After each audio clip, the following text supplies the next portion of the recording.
Yangi robot bugun Koreyadan sim karta olish yo'llarini o'rganamiz.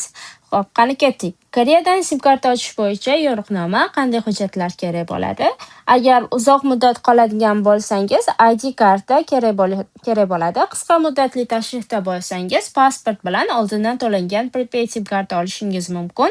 Agar postpaid oyma-oy to'lovli sim karta olmoqchi bo'lsangiz, Koreyada o'z nomingizga ochilgan bank hisob raqami ham kerak bo'lishi mumkin. Koreyada sim karta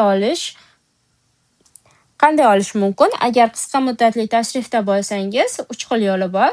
Aeroportdan sotib olishingiz mumkin yoki onlayn buyurtma qilishingiz mumkin yoki convenience store, ya'ni 24 soatli do'konlardan sotib olishingiz mumkin. Kerak bo'ladigan narsa bu pasport, ba'zan vaqtinchalik manzil ham talab qilinishi mumkin.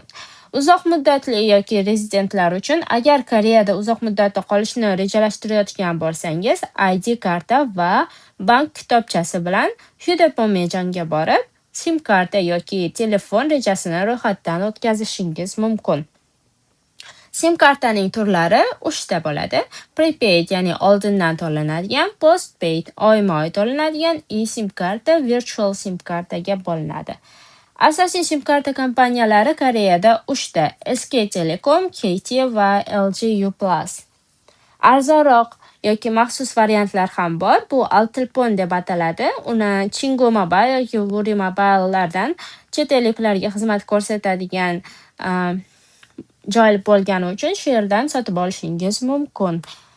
O'zbek tilida gaplashadigan ishchilari ham bor. Xo'p, Altelpon o'zi nima? Altelpon Koreyada arzon telefon degan ma'noni anglatadi va rasmiy nomi Mobile Virtual Network Operator bo'lib, virtual mobil tarmoq operatori degandir.